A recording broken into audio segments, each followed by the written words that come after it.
Board regular meeting. Secretary Ringgold, will you please take the roll? Commissioner Abeni. Present. Commissioner Carvajal Moran. Present. Commissioner Engelhardt. Present. Commissioner Forney. Here. Present. Commissioner Frederick. Present. Commissioner Garcia. Present. Commissioner Rucker. Here. Vice President Deshpande. Here. President Olson. Here. You have a quorum. Thank you. Before we move on to the agenda, just make a brief announcement that the two resolutions that were going to be proposed for the Planning Committee have been pulled due to the ICE murder of Renee Nicole Good, and wanting to give as much time for this meeting to our resolution around ICE, and to hopefully expedite this meeting so that we may get out into community and be with our neighbors and loved ones.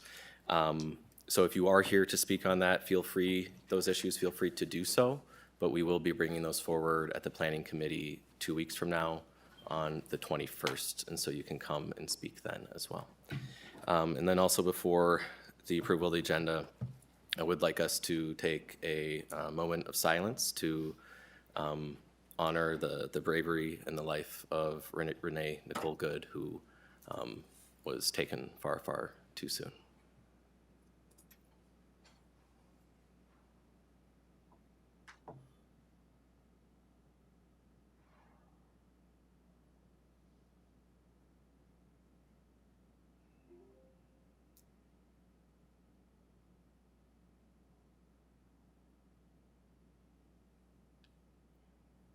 Thank you. All right, we are now on to the approval of the agenda. Will someone please move the agenda for today? I also move the agenda. I move to amend the agenda. Thank you. Commissioner Engelhardt, please describe your amendment to the agenda. Move the agenda to include resolution relating to actions, policies, and procedures of the Minneapolis Park and Recreation Board concerning federal enforcement of laws in and on park land. Could you please read the full resolution so folks know what they will be voting on? Yes, the full resolution. Whereas the Minneapolis Park and Recreation Board, MPRB, is a steward of the Minneapolis parks. Whereas the mission of the MPRB states that the MPRB dismantles historic inequities in the provision of park and recreation opportunities for all people to gather, celebrate, contemplate, and engage in activities that promote health, well-being, community, and the environment. Whereas recent actions by the federal agents undermine community trust and sense of safety. Whereas the Department of Homeland Security, DHS, through U.S. Homeland Security Investigations, HSI, and Immigration and Customs Enforcement, ICE, has sent an unprecedented number of agents into Minnesota, which has had the effect of alarming the citizens and residents of Minneapolis, as well as MPRB staff and park users. Whereas the MPRB does not want and will not authorize the use of MPRB resources, time, or finances to be used to aid, facilitate, or assist DHS, HSI, and ICE activities in the city of Minneapolis or on MPRB property. Whereas the MPRB desires that the staff at all levels have clarity on what they can and cannot do in regard to federal actions. Whereas the MPRB desires staff and legal counsel research fully the strongest actions other related municipalities have taken to protect their community and enable the purpose of their parks and programming to continue. Whereas the MPRB desires to work with the City of Minneapolis and model its policies after the relevant aspects of the City of Minneapolis Separation Ordinance MCO 19.10-.50. Whereas the resolution is supported by Parks for All, the MPRB Comprehensive Plan 2021 through 2036, which envisions in Goal 1 to foster belonging and equity. Now, therefore, be it resolved, the MPRB adopts and incorporates Mayor Jacob Fry's Executive Order 2025-02, refusing authorization for city parking lots, parking ramps, vacant lots, and garages to be used for civil immigration enforcement activities dated December 3rd, 2025. Be it further resolved that MPRB will post signage at all its parking lots in conformance with Executive Order 2025-02, and be it further resolved, the MPRB Park Police Department will follow Special Order MPPD 2025-07, or subsequently updated orders which are substantially similar to MPD's policy under the city's separation ordinance, MCO 19.10-.50, and be it further resolved, the MPRB superintendent shall provide training to non-sworn staff, prioritizing public-facing staff members, consistent with the guidance provided to the City of Minneapolis employees on federal enforcement activities on city property and best practices.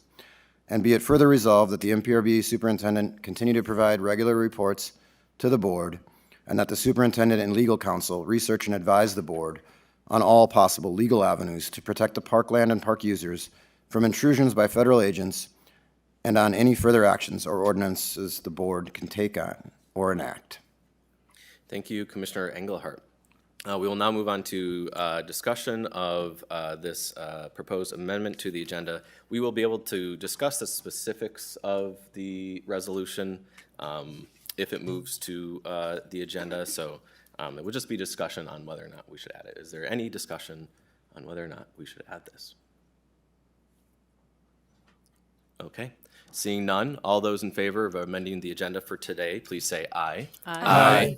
All those opposed, nay. With that, the motion passes. I also move to suspend the rules to amend the resolution. Commissioner Engelhardt, just 1 second. You will be able to do that when it comes up. And also for future reference, please put your light on to be recognized first. Thank you. Okay, we are now on to the approval of the amended agenda.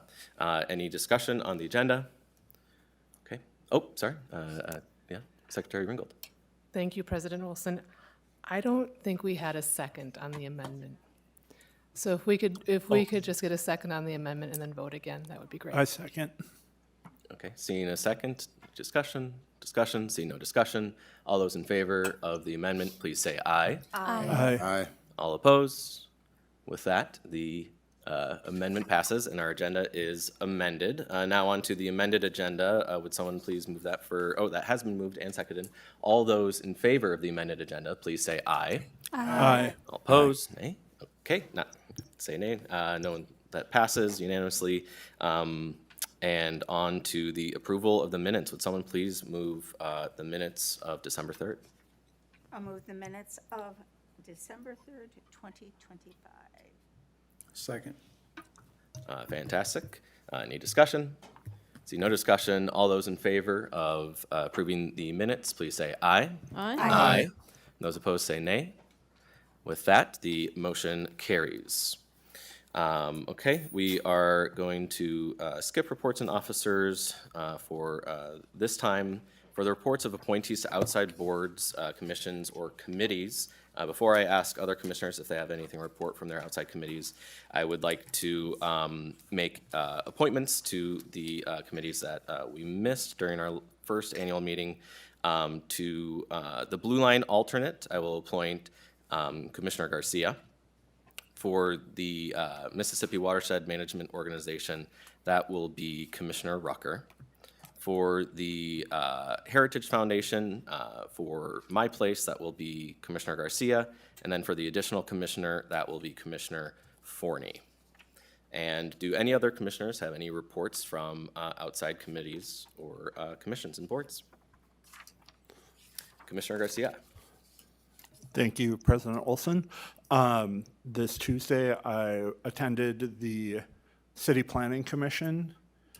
We took up an item regarding park board plans at 4700 Longfellow, adjacent to Lake Hiawatha Golf Course and Park.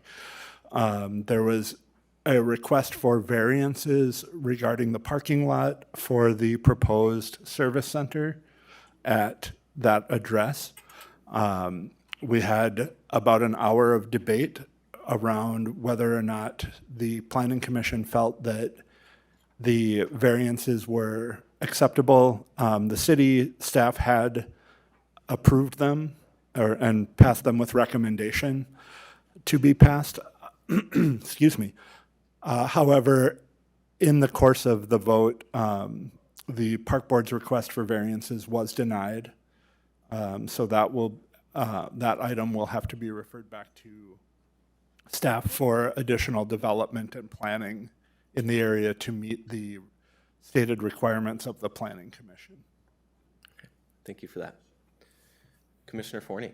Yes, just clarification. I appreciate you indicating the updated appointments. Was the last one about the St. Anthony Falls Heritage Board? So, yes, St. Anthony Falls Heritage Board. Okay, yes. and there's 3 appointees for that, and I'm not sure. One of the previous employees was Commissioner Engelhardt. Oh, Engelhardt? appoint- Oh, I'm sorry. Okay, thank you.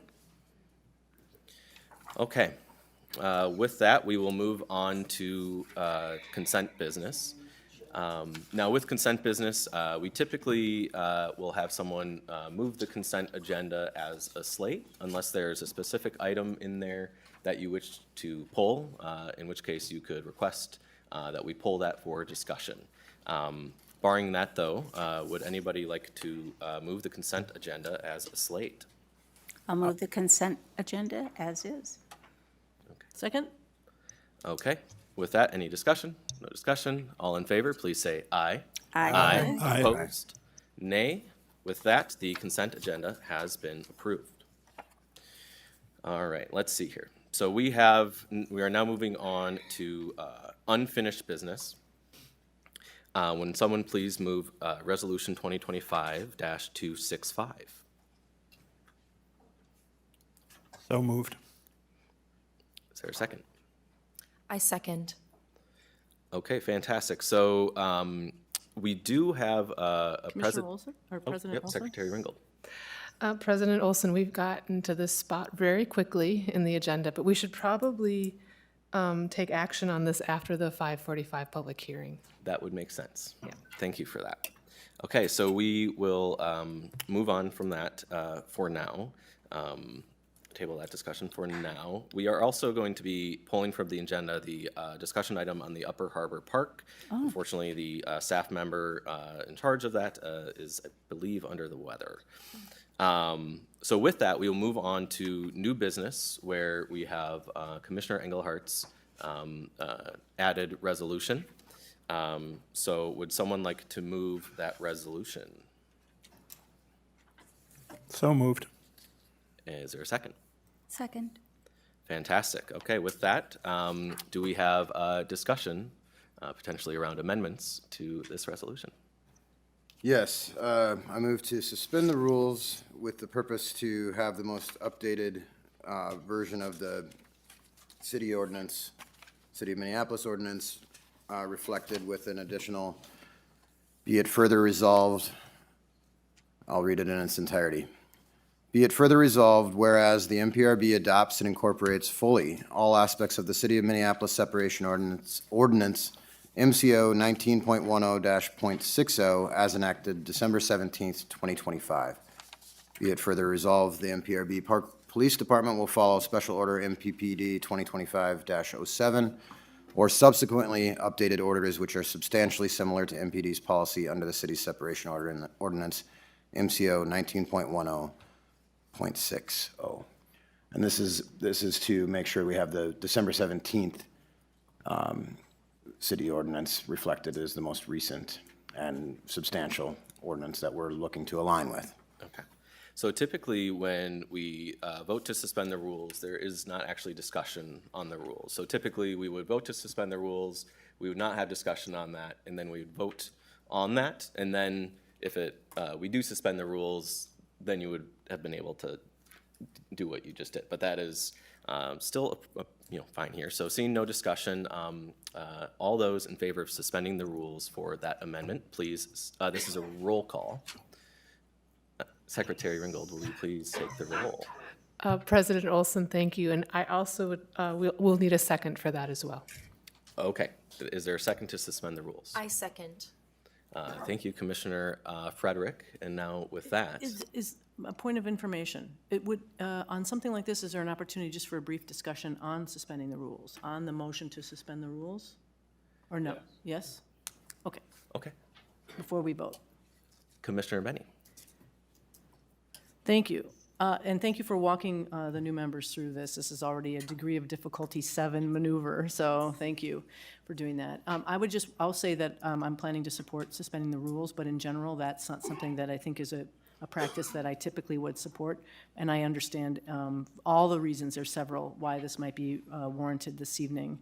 But just generally, I just wanted to say, that's not typically how I would, even if it's something I might agree with doing. So just putting that out there. Thanks.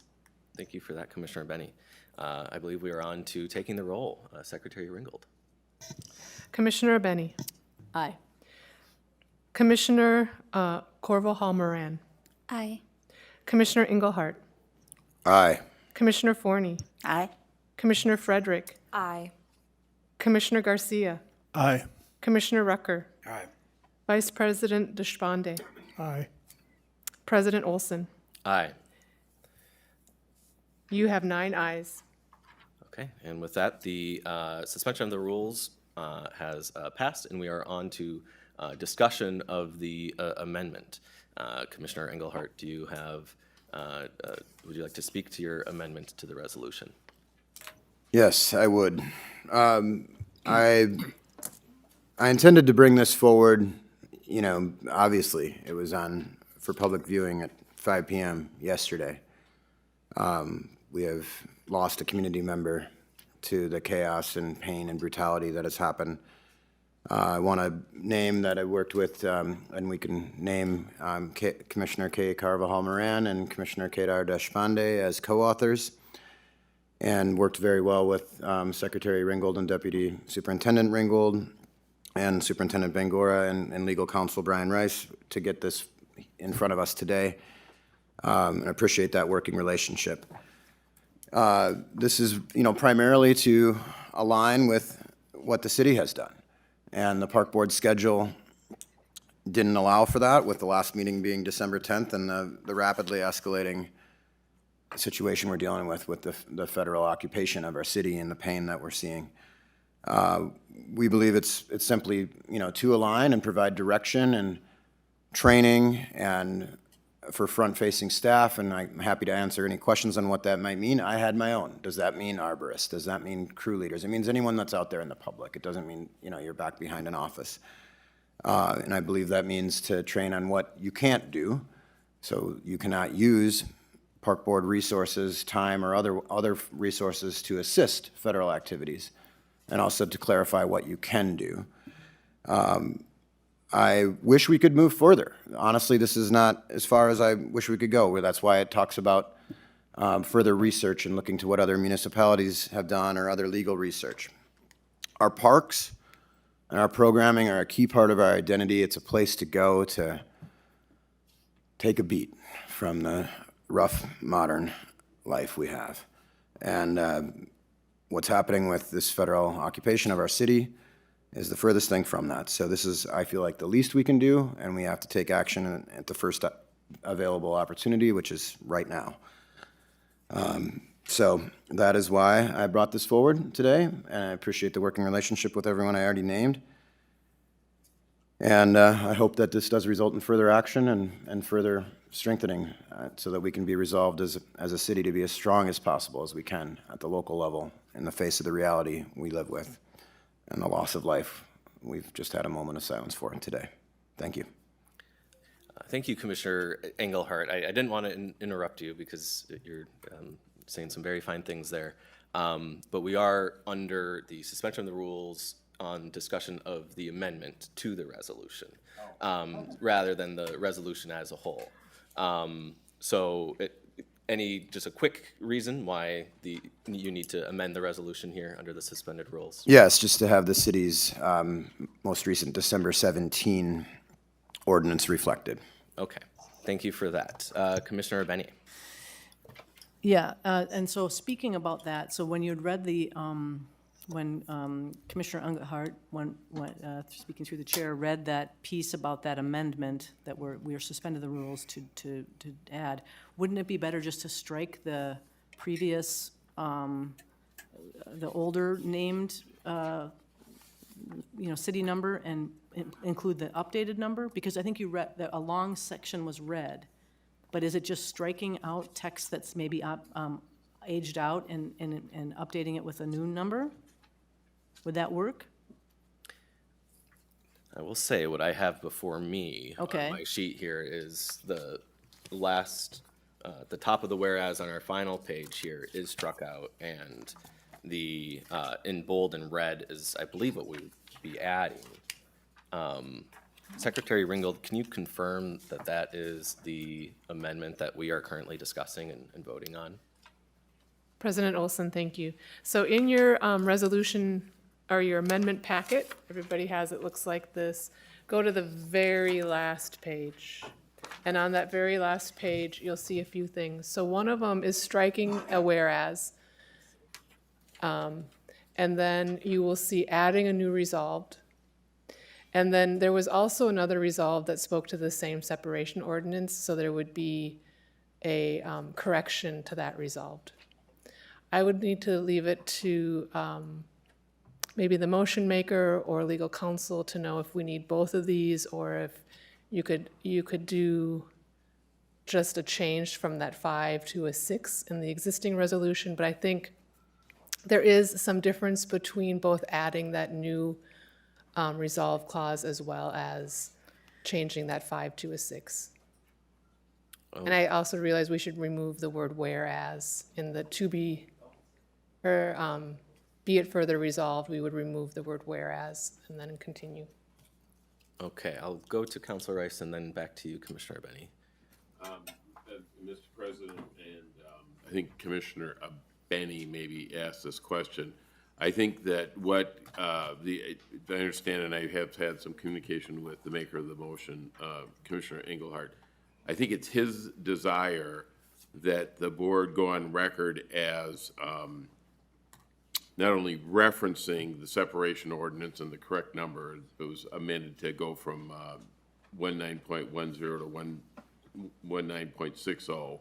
So that correction is certainly appropriate in the resolve clause dealing with the police department.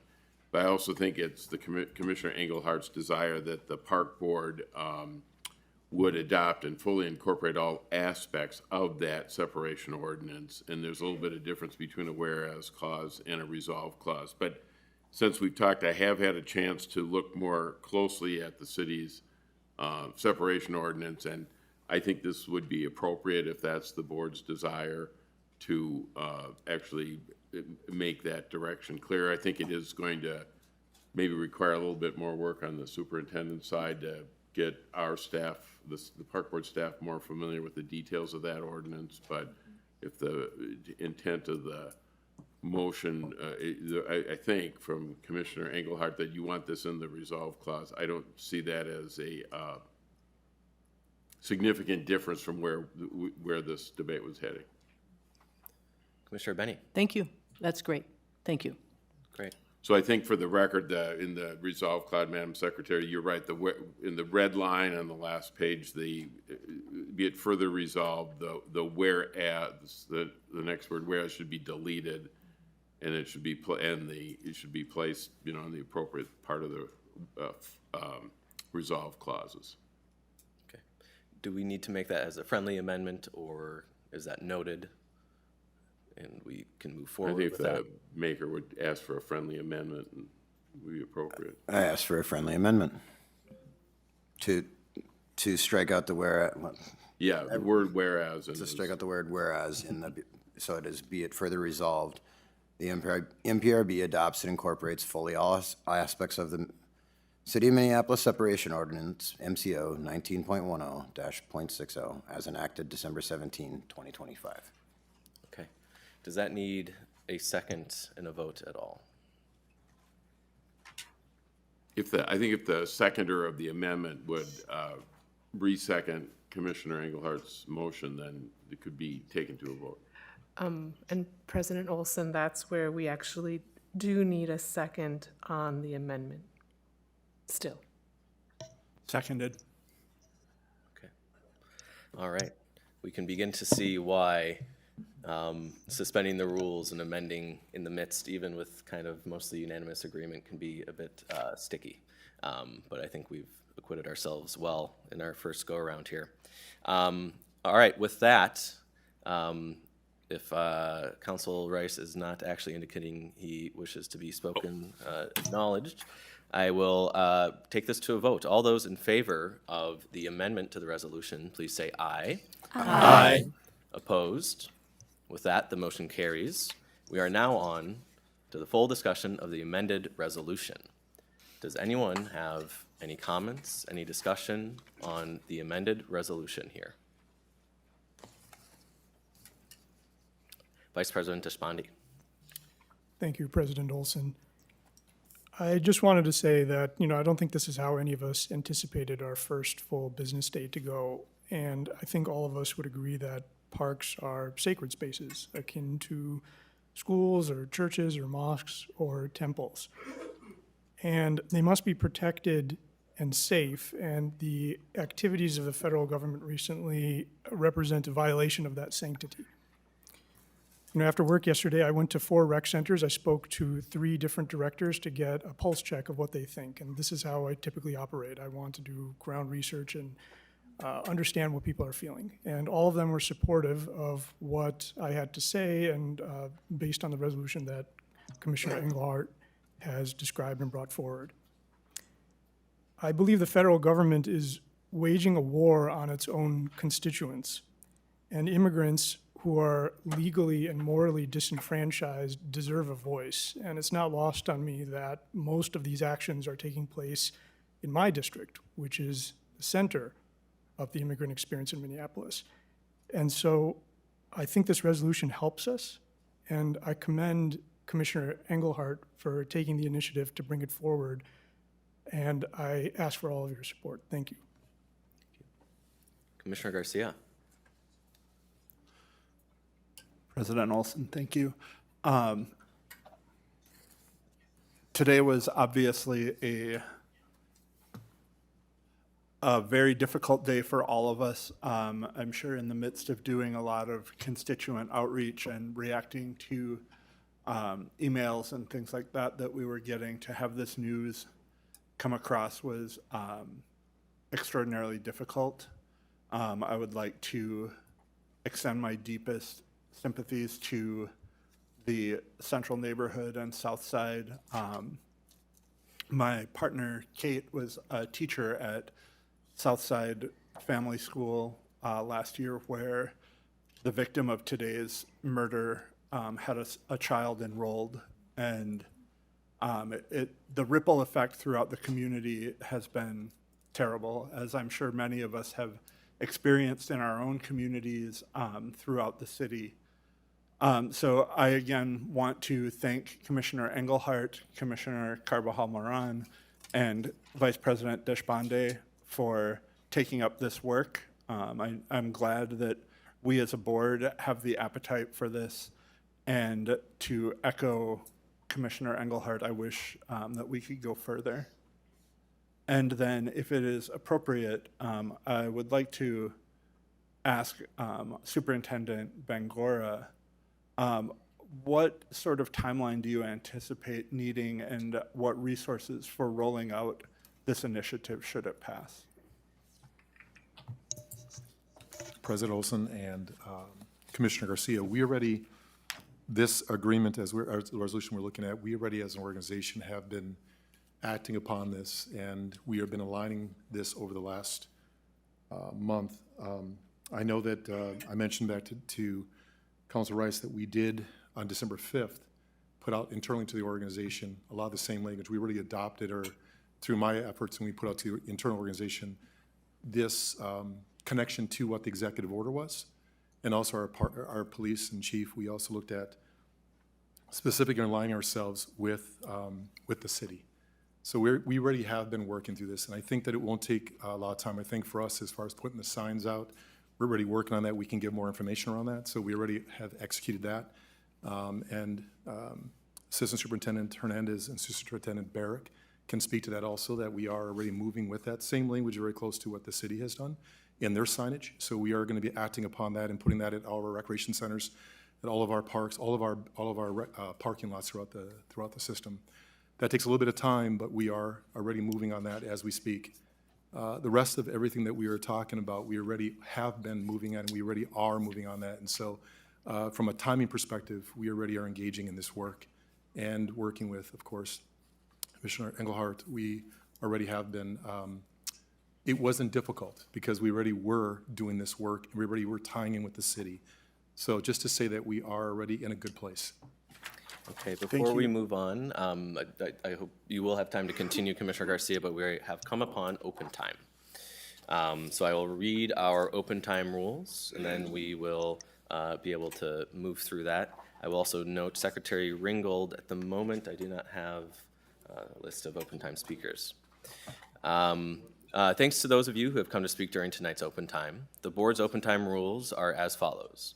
I will call on people from the speaker list only. Names are added to the speaker list by calling in before 3 p.m. on the day of the meeting or by adding it in person at the board meeting before 5:30 p.m. The time allotted for all speakers shall not exceed 15 minutes. I'm not sure how many speakers we have, but I'm gonna keep it to 2 minutes at the moment. Time may not be transferred to someone else. Please watch the timer and stay within your allotted time. This is an opportunity for you to address the board. We are listening, but we will not respond. That said, please don't hesitate to contact any of the commissioners for dialogue and further discussion. To protect the privacy of individuals, please refrain from commenting on specific personal issues or pending litigation. Discriminatory or harassing words directed at anyone will not be tolerated. And each speaker is asked to state their name and address. And we will wait a little bit as we get the list of speakers. We will simply sit quietly.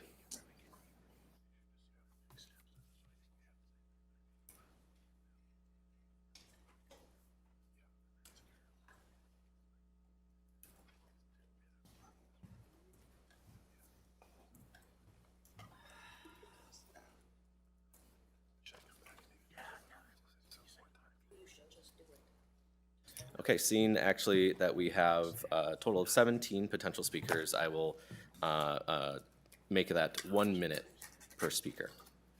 First on the list is Dale Hume. Welcome, Dale. Hi, I wrote a 2-minute speech because it's usually 2 minutes. My name is Dale Hume and I'm the co-coordinator of the rec hockey program at North Commons Park. I had come to open time on December 10th because a construction mishap had caused the hockey rink to be shrunk and the general rink to disappear, but park board maintenance was able to solve the problem. We were pleasantly surprised to find the rink as it as usually is on opening day, so thank you for that. The reason I'm here tonight is because we all know the North Commons facility is inadequate. It's inadequate in both size and dependability.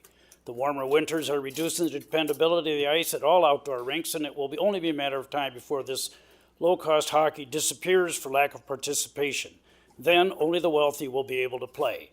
I wrote an email to you this morning regarding our efforts to build a refrigerated outdoor rink at North Commons Park. As the email states, that effort is well underway and is waiting for your approval to move to phase 2. This email states my appreciation for John Wilson's grant of $6 million and his shout out to me to complete the North Commons Transformation Project. John is a friend of mine. I wish he would have contributed to the refrigerated rink, but John is also a very smart man. He realized that unless the rest of the project succeeds, there will be no refrigerated rink. So he took care of that. This is $6 million. Can I finish? We'll look. Nevertheless, we intend to soldier. Nevertheless, your speech. We intend to soldier on with our capital campaign to raise the funds to build the rink. We're this far into it and look for your approval. Thank you. Thank you, Dale. We now have Ellen Van Woerden. Thank you, Ellen. Thank you, President Olson and Commissioners. I'm Ellen Van Woerden, and I live in the East Dallas neighborhood. I've testified before this body before in opposition to any efforts to close the parkway in the Mall Park, and I'm here tonight to speak against both resolutions on closing parkways. The tragedy in Minneapolis today just underscores the need we have as people in Minneapolis to work together on things that we agree on. And I agree with Commissioner Engelhardt. Our park should be a refuge, and our interaction between our neighborhoods and the park board should not be another culture war. So I encourage you, drop both these resolutions. Don't try to do this now, or ever for that matter, but It will hurt my working class renting neighbors. It hurts the public safety of our whole neighborhood along the mall, and it's 2 blocks of Parkway for all that disruption and hurt. Thank you. Thank you, Ellen. We now have Elizabeth Kressel. Is that Elizabeth coming? Okay.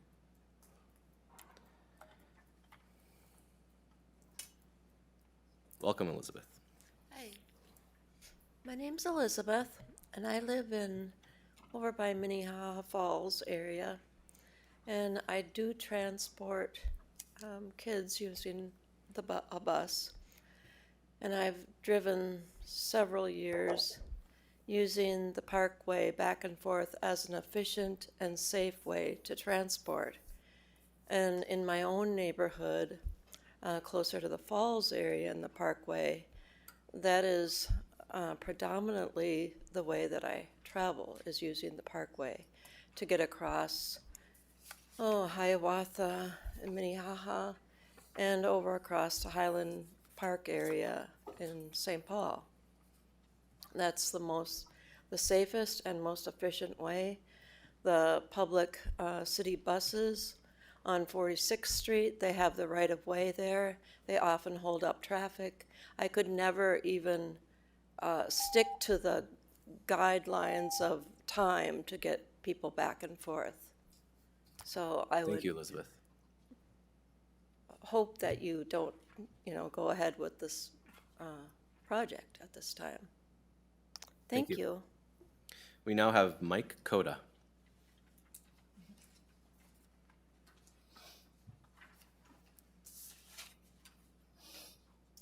Hello, my name's Mike Code. I'm going to try to make it as fast as I can, given just 1 minute. 30-plus year resident, also against the closure in any form. I'm the local nutcase with all the antique cars. I clank up and down Model A Fords, old pickups. I ride with the moped army. A lot of those guys have antique scooters. We use that Parkway to go back and forth. It's a major artery, so I am absolutely against. When I say major artery, I mean it's simply something that people use as a back road. It's sort of a local thing. Don't think it should be closed. Furthermore, I just, limiting people's use is not a way forward. I took some pictures. I don't have enough time to show them, but they're dumping stuff along the railroad tracks over, by the old silos. Years ago when I bought my house, I thought they were going to make that a bike path. Now, I know that they can't do it, but I would redirect your efforts elsewhere. Thank you. Thank you, Mike. We now have Gary Dukes.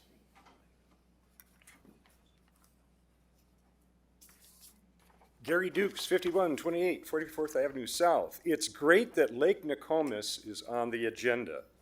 In the 2025 season, we saw significant beach closures due to microcystin.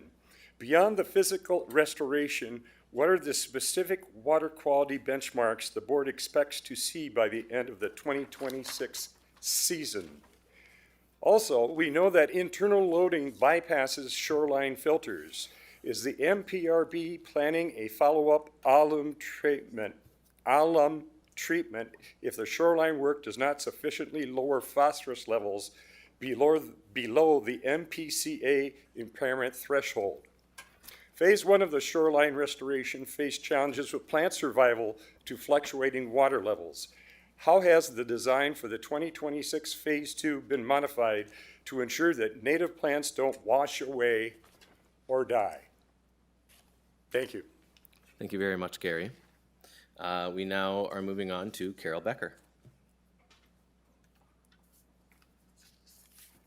My name's Carol Becker. I live at 3201 48th Avenue South, and I was an elected official for 16 years. Welcome to it.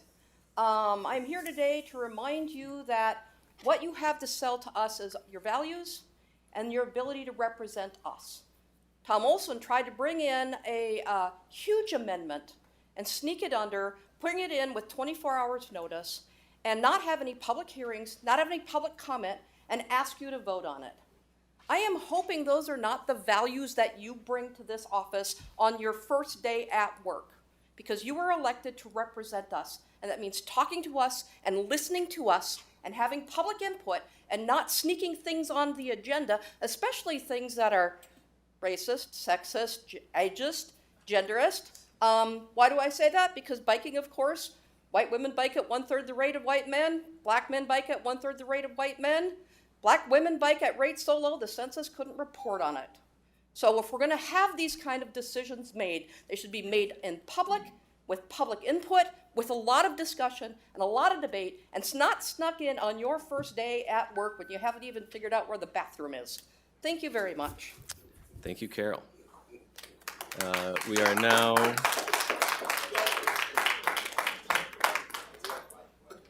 now moving on to Matthew Bruns, or Brun. Matthew. Going once? Going twice? Nope. All right, Nancy Gross. Is Nancy Gross here? Do you know Nancy? Okay. We are now on to Margit Berg. Margit? Hi there, I'm Margaret Berg, 1201 Yale Place, and I sent you all an email this afternoon. I don't feel like I need to add to that, except I urge you to read it. I have the same concerns Carol Becker has.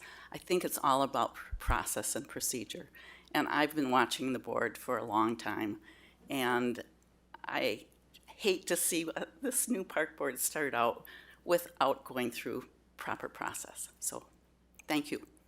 Thank you, Margit. Gabrielle Martin. Thank you, Gabrielle. Hello, my name is Gabrielle Martin, Gabrielle. 3504 11th Avenue South. I'm here today on behalf of a neighbor who was not able to come. Today, 3 ICE vehicles staged in the parking lot of the Powderhorn Rec Center. My neighbor was at the parking lot at the time and was repeatedly shoved by ICE. They were not in front of a vehicle, they were near an ICE vehicle when they were bear sprayed in the face. These are the words of my neighbor. After I was sprayed, I stayed on the ground with my hand up, hoping a bystander would come and take me to safety. I couldn't call 911 because I could not see. Luckily, some neighbors came by and flushed my eyes and led me to their home nearby. Due to the severity, I had to unclothe myself quickly and needed help removing contaminants. I ended up completely naked in a community member's home being cared for by people I did not know and had never seen. I was unable to see for at least 15 minutes and was very lucky that other observers were there, or I could have been at high risk of permanently damaging my vision. I was sprayed in extremely close proximity to the agent. Minneapolis communities deserve better. Our families should feel safe playing at the park without any fear of an ICE presence, raid, or them deploying bear spray. As I said, this happened on park board property today.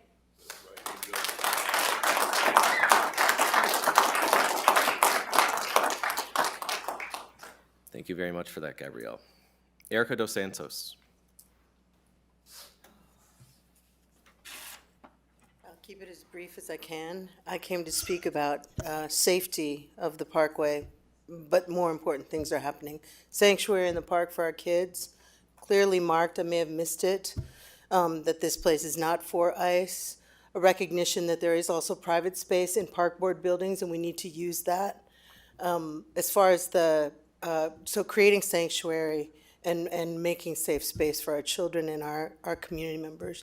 The parkway, safety, fire trucks need to get down there. The per square foot trees that are along the river there are old growth forest. The fire trucks need to be able to access, and many of those warehouses are very old. I lived in one of them, the Itasca, when I was 14. Those fire trucks need to be able to get to that area. So closing it off doesn't make any sense to me. Access to that water, and there are homes there that can only be accessed, as I understand, from that parkway. So thank you. Sanctuary and safety. Thank you, Erica. Andrea Corbin. Thank you. My name is Andrea Corbin. I'm at 2736 Lindale Avenue. And I just want to say that The public has spoken to this body, not this body, but the body previously that was elected. And I just really would like to reach out to everybody that was newly elected and ask them to please do your due diligence, look at the comments, read the comments, look at all the public feedback that was weighed in on this issue. There's a lot of it. This is a very heated issue, and we need our parkways. Our parkways are our sanctuary roadways. They're a place for us to get back and forth. They're a place for people who have disabilities that can't make it to the parks any other way to get there through the parkway. So I just want to urge you to please take some time and really think about this before you make a decision on it. Thank you so much. Thank you, Andrea. Mitchell Clendenin.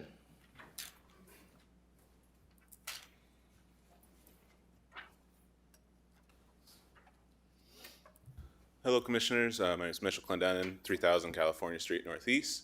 I'm here to speak in support of Dan Englehart's, Commissioner Englehart's resolution. I'm also the Vice President of Line 363, and we just really hope this can pass because, I mean, on Friday, I saw a ICE abduction at work, and I didn't know what to do.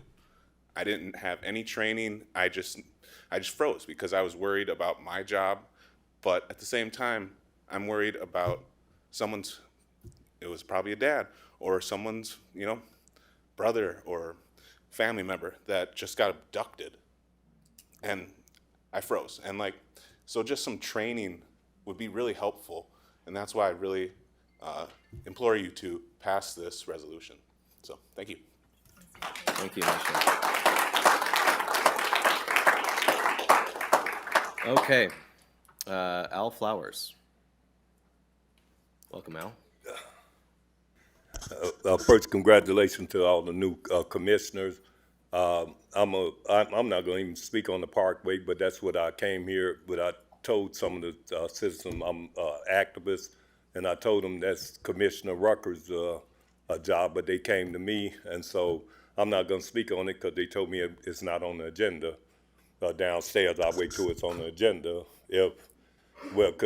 I'll speak with Commissioner Rucker because people call and saying, don't, whatever you're trying to do, they didn't like it about the Parkway. So, and I'm probably not going to like it either if they don't.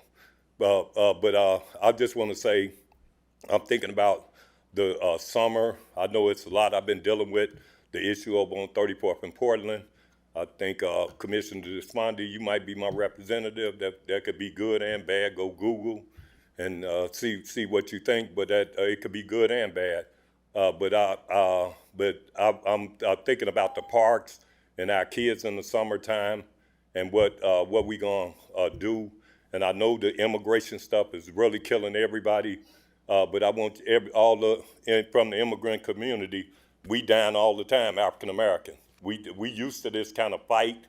I know this country ain't been ready for what's happening here, but I want to make sure that you do not forget where we came from, the path that African Americans have been through, and that we'll be speaking about through this next 4 years, fighting for my community. I'm out there, I'm over there in the protests, all that stuff, dealing with that, but I know my community is in need, and I want, and we've been doing pretty good, and I would like to make sure we talk to Superintendent Van Gore, so we'll have a strategy before the summer comes up, and then we'll be looking for a public safety strategy. So I'm just letting you know, I came here to just really say congratulations to y'all, and we'll fight this together, but I'll be fighting about African Americans, ADOS African Americans, for 4 years, and I hope I get y'all support on doing the right thing by our community, by my people. Thank you. Thank you, Al. Billy Menz.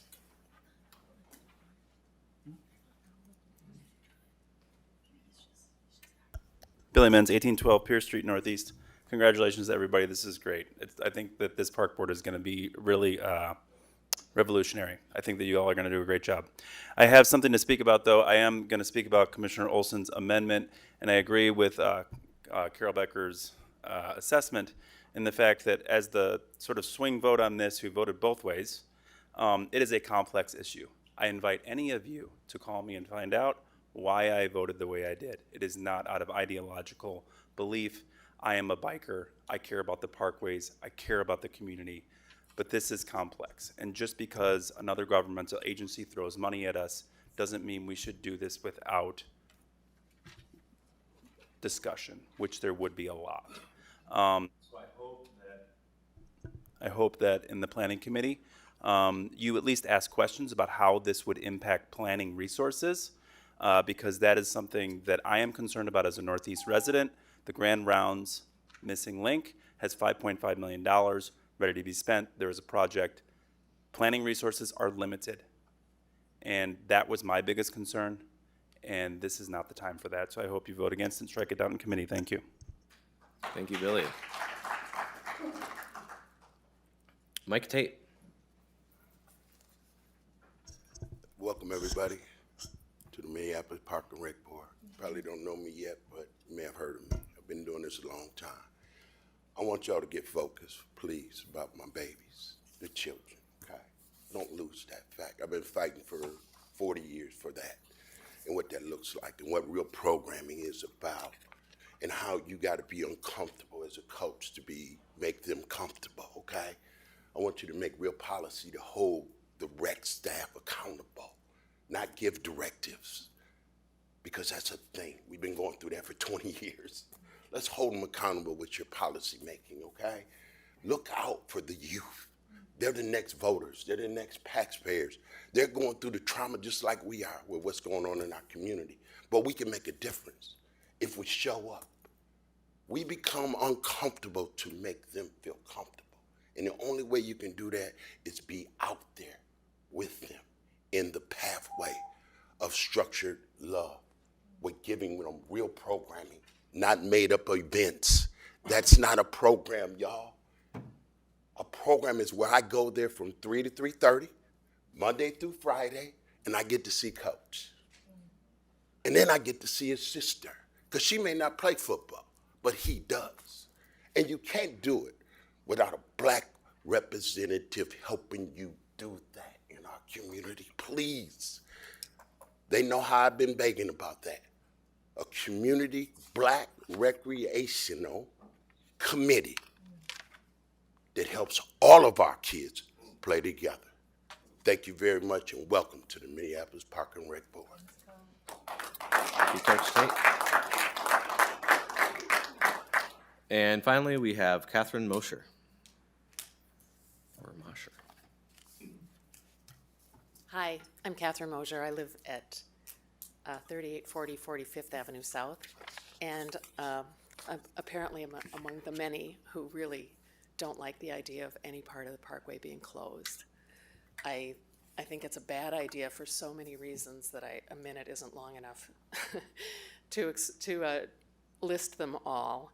But I think it's uninclusive. I think open parkways is the most ridiculous name for what you're trying to do. I can't even, it's incredible. But anyway, I just wanted to go on record tonight, and I'm sorry, I know when I got here I found out that wasn't on the agenda for tonight, so maybe I'll come back next time. But I'll write to all of you too, and give you all of my reasons why I think it's a really horrible idea. But thank you. Thank you, Catherine. Okay, and with that, we are finished with open time. However, we are past due for our public hearing for the amendment to ordinance chapter 15, which was due at 5:45. Luckily, we have no one signed up for that. However, maybe someone snuck in after. So I will ask anyone sitting here, is anyone here to speak on the public hearing for the amendment to ordinance to chapter 15? Okay, seeing none, I will now close open time. Now, Secretary Ringel, do you think it would be best to move on to this resolution or to continue with the resolution we were in the midst of discussing? President Olson, I would finish the resolution that you're on. Okay, we will do that. We were on Commissioner Garcia. Commissioner Garcia, do you have any further thoughts? Yes, just to finish up, I guess I'm glad that we had the open comment time since, as was brought up by one of the speakers, that the workers don't feel like they have training to deal with this situation. And I know you had just said that this work was well underway, so can you give us an idea of what your next step would be in terms of rolling that training out, how you would disseminate that information and prepare people for the unfortunate reality we're facing in our parks? Yeah. Thank you, President Olson and Commissioner Garcia.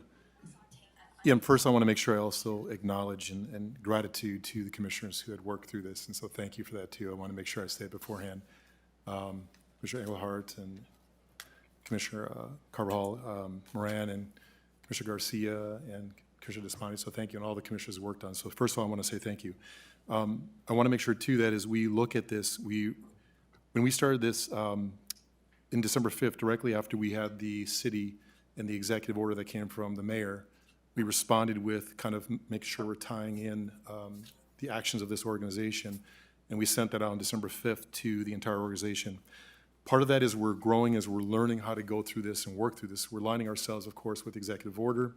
We're making sure that we are looking at the separation ordinances and tying all that in. So it's been a process going forward. The city has also had some really great information as far as training that they're doing with the city. We're also tying into that. So we're developing those training tools so that we're going to then execute that out to the organization. We spoke this with the executive team and with all of our actions. We're going to be making those trainings available. They probably could be 15 minutes to half an hour, but we're going to be working with all of our staff as we're going through. We are not delaying this. We're learning as we go, because this has been a really a new thing for us too. The city's moving, we're moving. We have some great resources. We're able to look at a lot of things that are already happening, and we're going to be tying that in with our organization and spending the time with all of our staff, whether it's going to be on teams or we're going to be out in the field. We already are committed to that. We're going to be doing that. So we're grateful for our folks that just spoke here today. We did send out also a quick reference guide on when I sent that out on the 5th, which is also tying in with the city's kind of reference guide. It's the do's and don'ts, public spaces, non-public spaces, and off-site locations. This is only a reference guide, but within that, we have to do the training to what this means. So that was our first initial kind of tie into this, what we had available to us. So we're doing as much as we can to get out there. We've sent out this information, and we will be starting immediately working with our staff, setting up time to work with them to be able to discuss and work through training, because there already is sort of a template and understanding around that. So I can assure you that we're going to be spending the time immediately working on this with our staff. That's critically important. Today we had our folks, I can't remember what it was called, I know Nicole is with the team that kind of came in. They had the entire recreation department in here, all of them. And it was a different meeting that was going to be around, recreation and sort of their annual or their regular meeting. We tabled that, and I spoke with this entire group to make sure they understand what we were doing through the executive order. We had a really good conversation. I know that they spent time afterwards decompressing, and I know Newman is here too, the Director of Recreation, decompressing on what's happening out in the field, and it was very powerful. So that was our first kind of, because they were here, and we made sure that we had that time to grieve or to talk about what the impact is to all of our staff that are out in the field every single day, because they're dealing with this. I know I worked in the field for 19 years out on around our park system. I deeply understand what they're going through and what they're feeling in our community.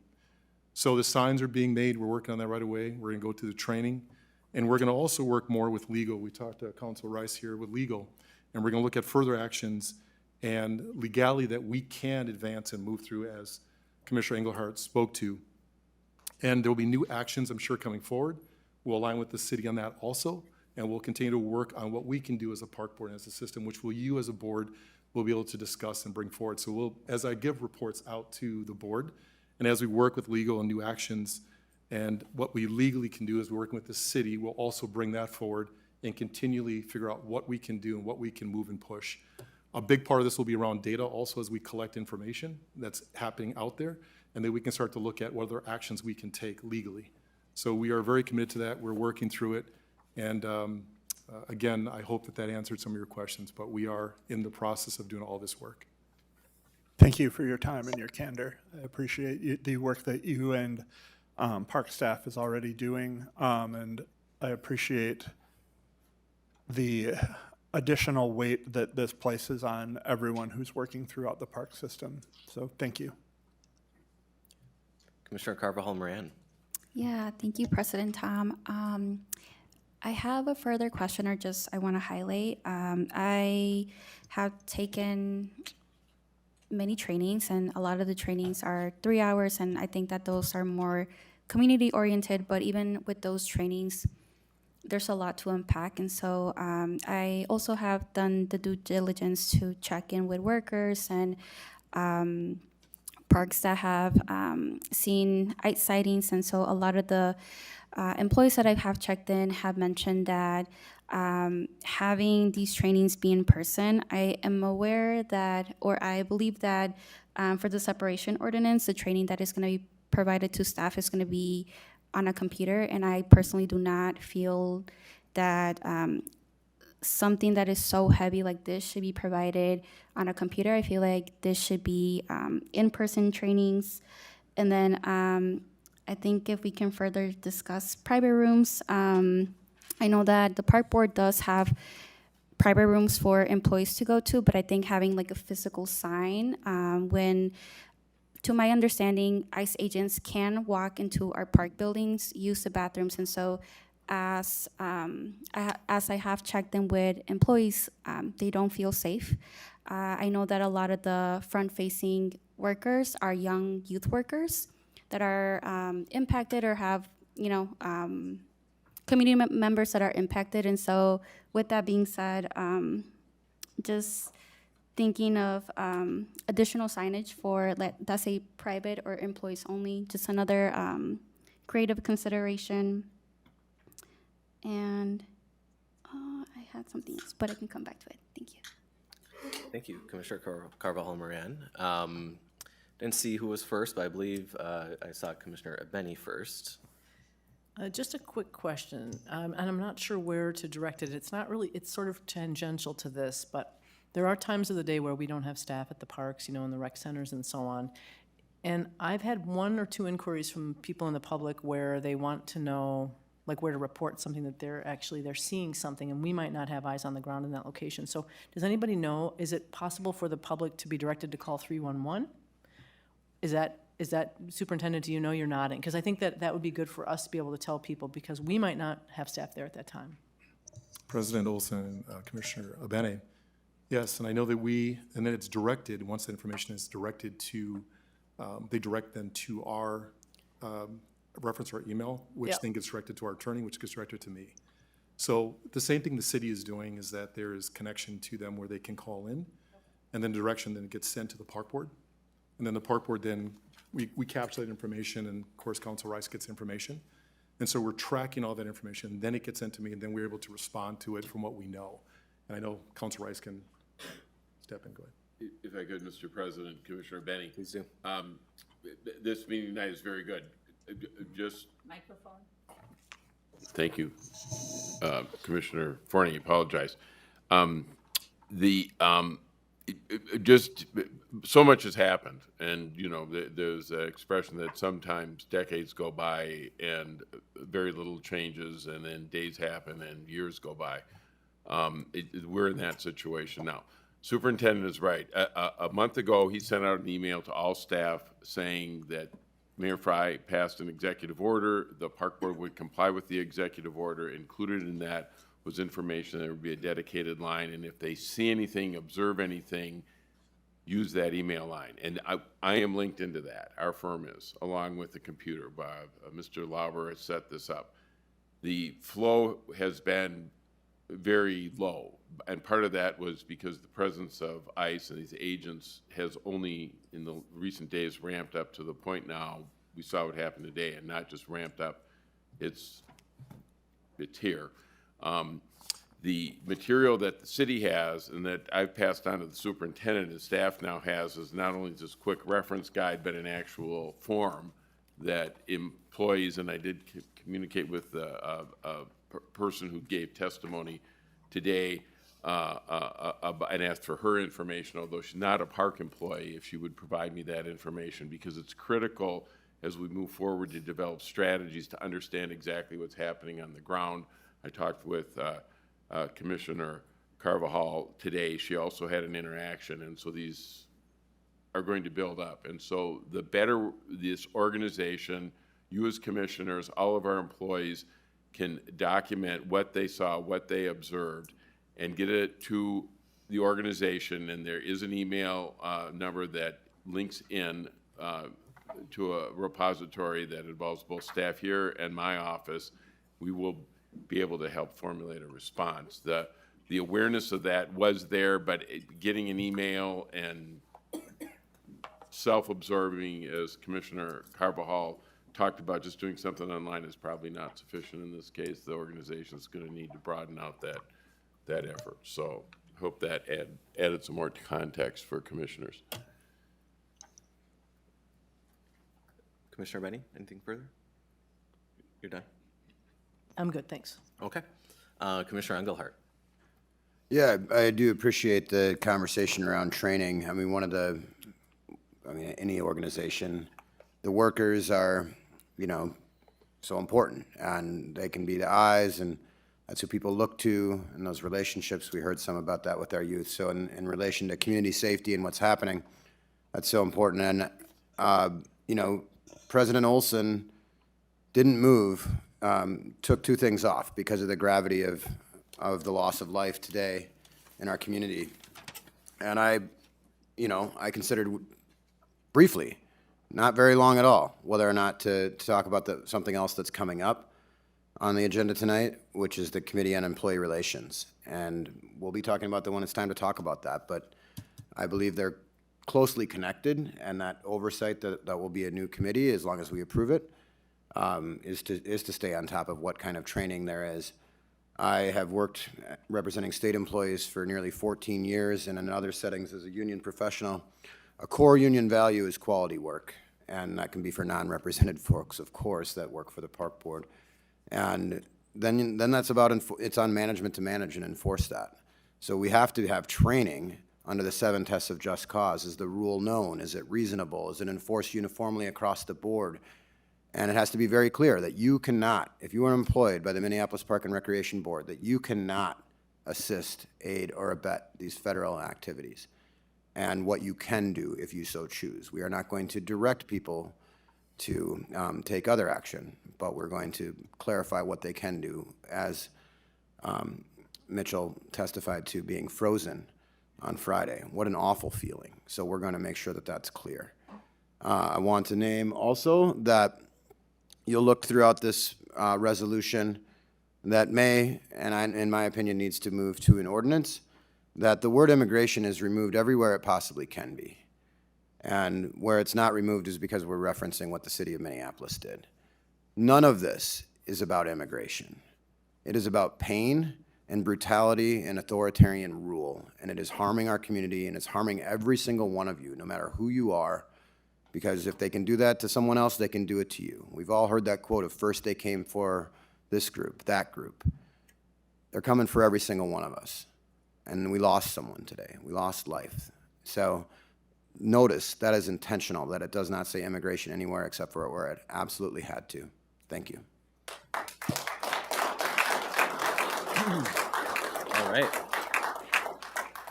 Commissioner Carvajal Moran.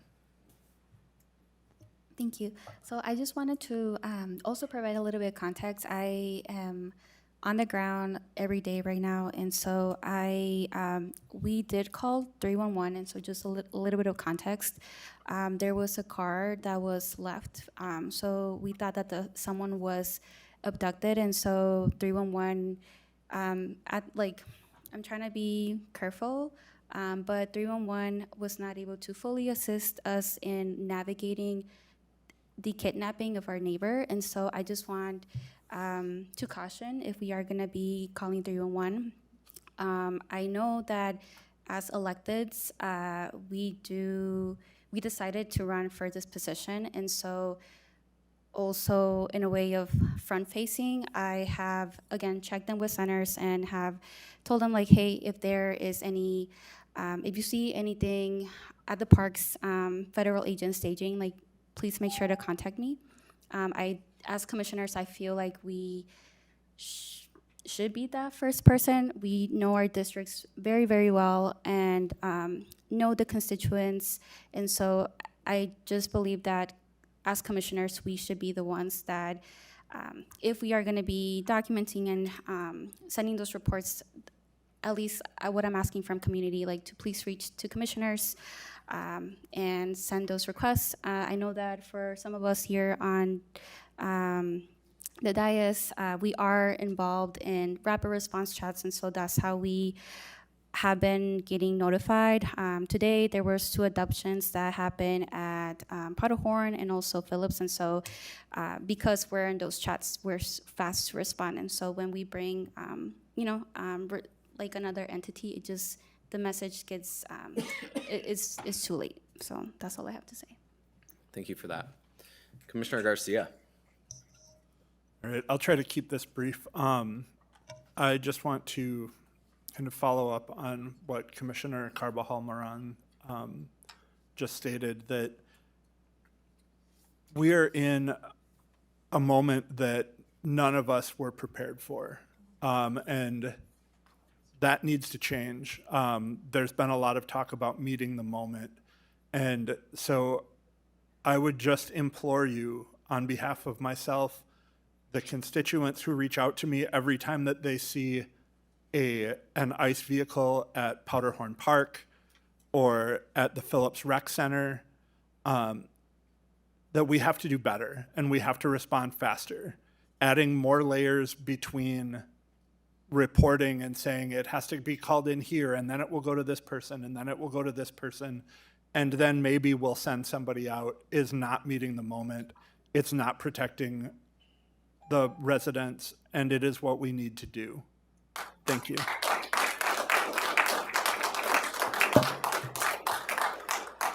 Okay, I believe Commissioner Engelhardt for the 3rd time. Typically, we keep it to 2 times, but it's absolutely, given that this is a crisis and an emergency, I think it's absolutely appropriate that you are given once more time to speak. My light was on an error, honestly. Okay.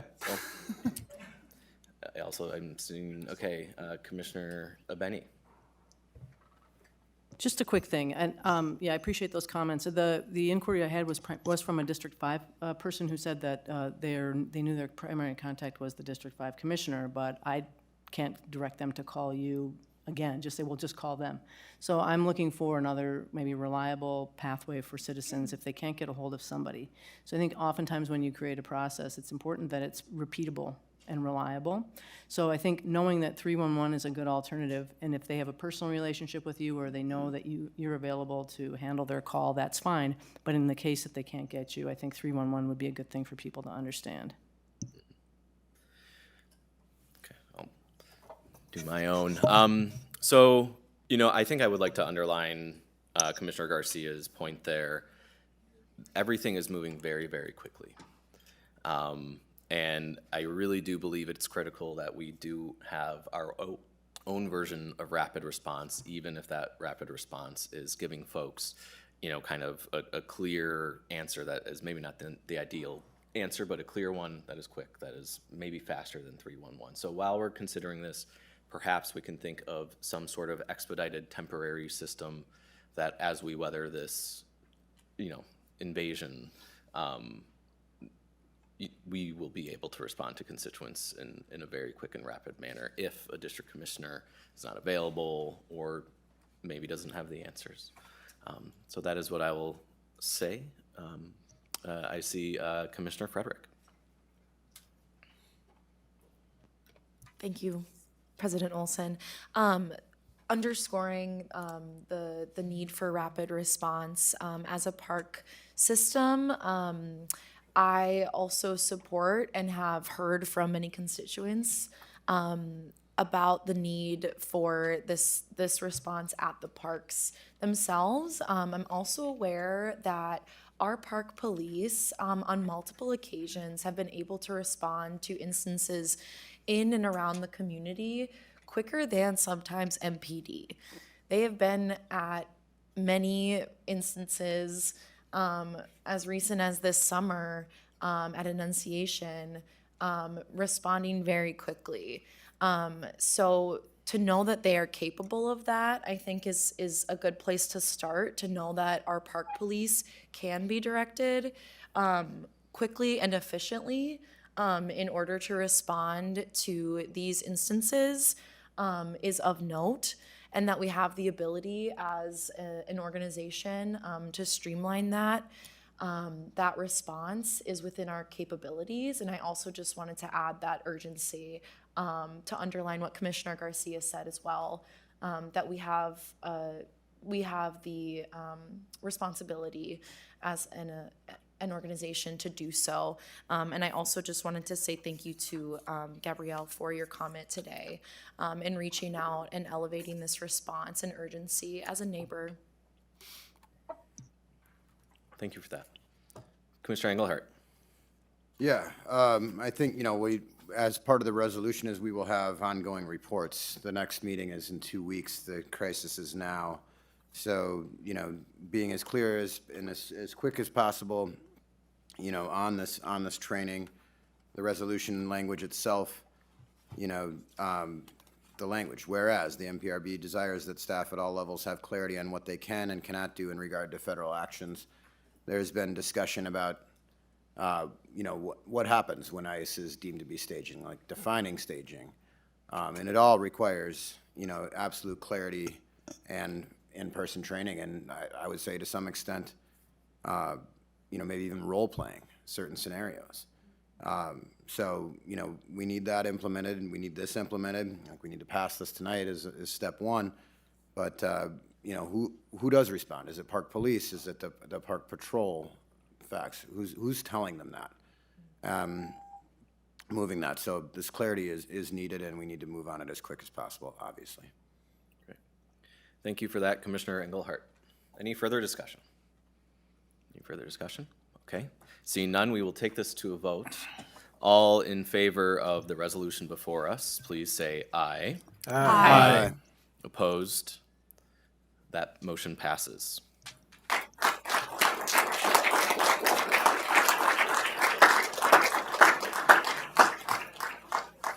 Okay, we now have the topic of the open time, Resolution 2025-265. Would a commissioner please move that motion and read it in full?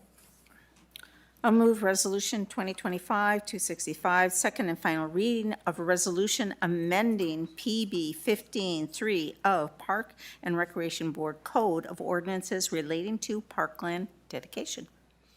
Do we have a second? Second. Thank you for that. Now, so this, we do have a presentation on this, but kind of sensing the mood of the room, there will be opportunities to discuss similar topics around parkland dedication. I think it's probably best that we, move on to discussion on this topic. Is there any discussion on this resolution? I will just say I'm sure folks read the packet, but this will be making it so that tribal governments which create affordable housing within Minneapolis will not be charged a parkland dedication fee. So it is a good initiative here. So all those in favor of Resolution 2025-265, please say aye. Aye. Opposed? Passes unanimously. Oh, Commissioner Ringgold, sorry. Roll call. Yes, we should do a roll call, President Olson. Thank you. I would please request a roll call for this.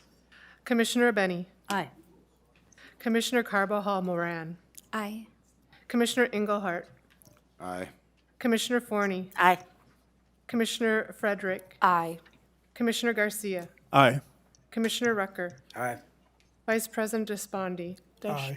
Excuse me. President Olson. Aye. You have 9 ayes. Okay, and with that, the resolution passes. And we are now on to petitions and communications. Petitions and communications, typically a time where if you have a specific event, if you have an issue that you want folks to be made aware of, you have some sort of public announcement, this would be a time to do so. From time to time, commissioners, will kind of expound on, a topic that perhaps has happened for the day or some other issue or problem they had within the park system or some comment. We try to reduce the soapboxiness of it as much as possible, but I have done it, and I think all of us at one point have done it, and I think sometimes that is okay, but just kind of want to give some background on what petitions and communications is. Let's start at the your end, Commissioner Engelhardt, for petitions and communications. If you have nothing to say, you will say pass. Pass. Yeah. Commissioner Frederick. Pass. Commissioner Rucker. Yeah, I just want to, being our first meeting, just want to thank, the second district constituents for voting me in. The labor, I see you guys are in the back. My other public supporters that put me back on the dais here. The north side, me and Commissioner Frederick, we're not on any of the major committees, admin administration, and planning, but just to let you know, you still will have a voice through us. That's why you voted us here.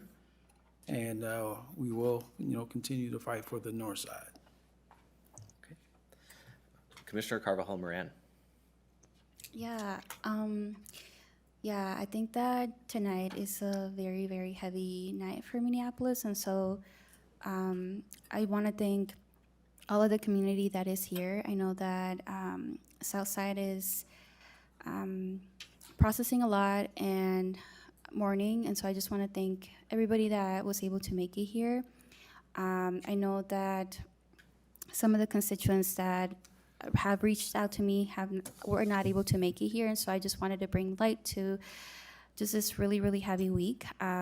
This upcoming week, or the beginning of this week, as mentioned, I showed up to one of the sites at Phelps, and so I was harassed by ICE agents, and another constituent also reached out to me that they were walking at the Nokomis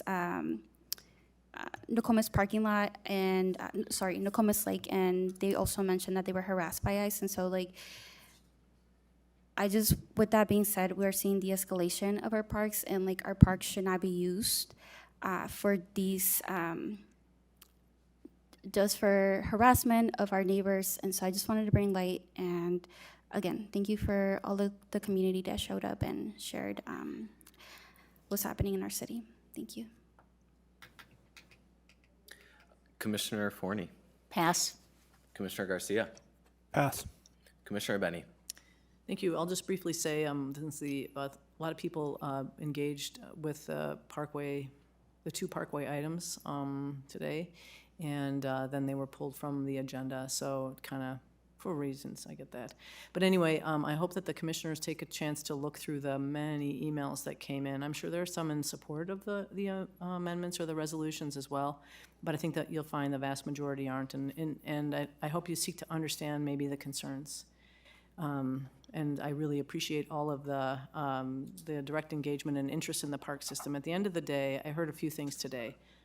People love this park system. This park system is a refuge. This is a refuge from a lot of things. Today is really it's going to be one of those days that we all remember and is a stain on Minneapolis that we did not cause here.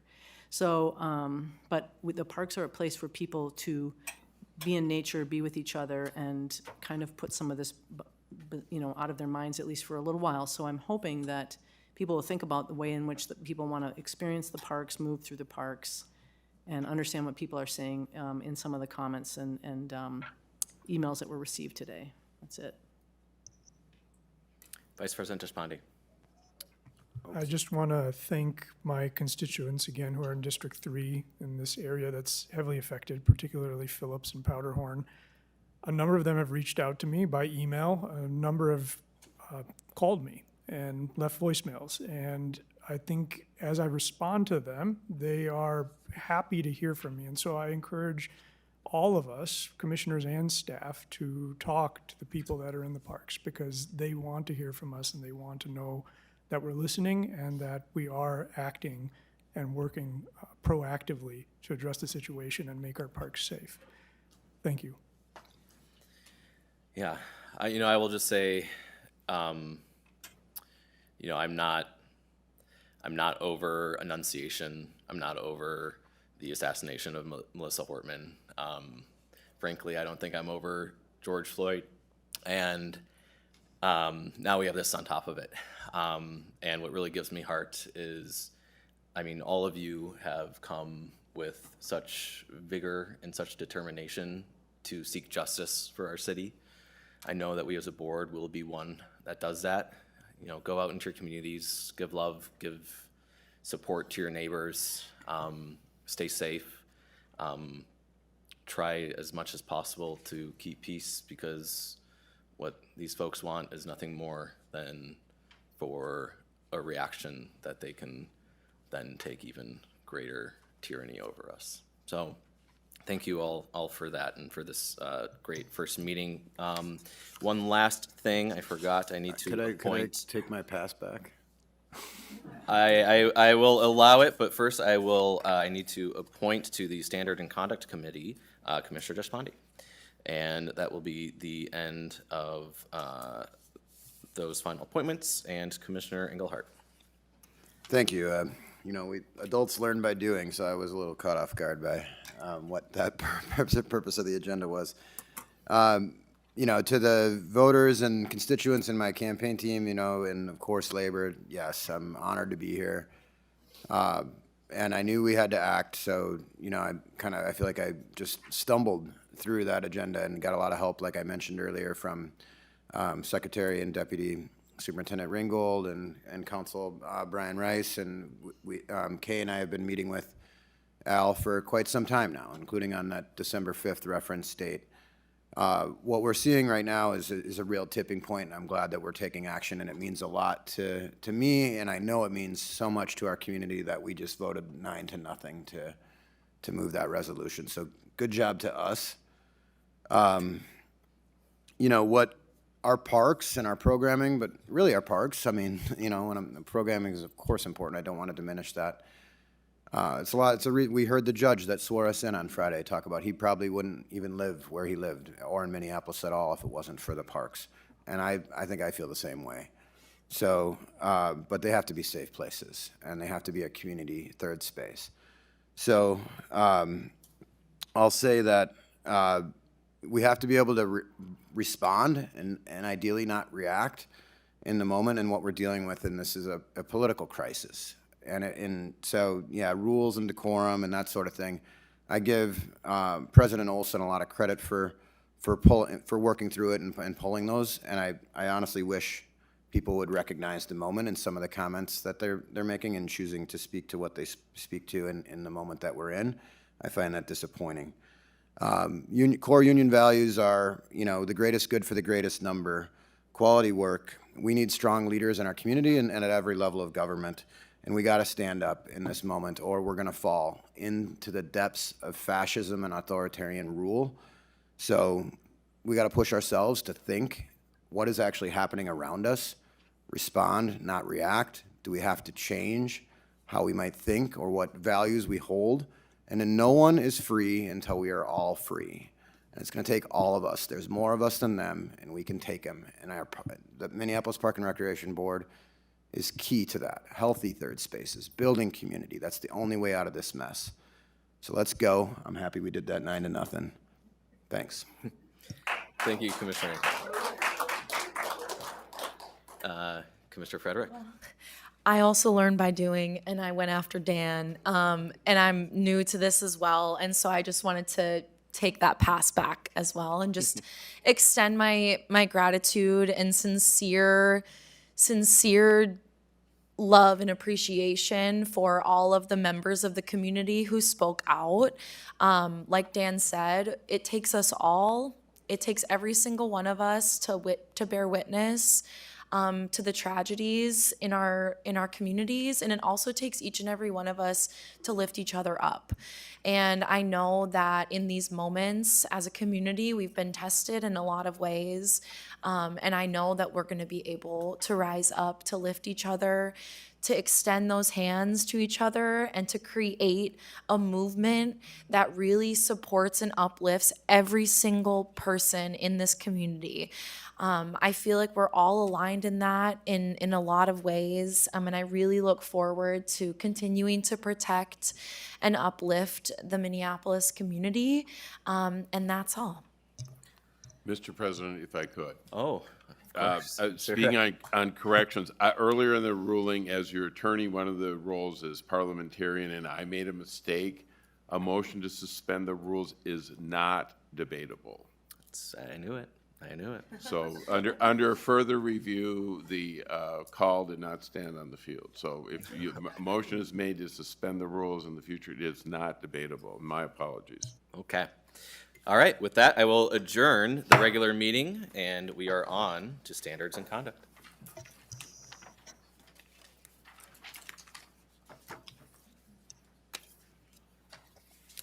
All right, I will call the standards and conduct meeting to order.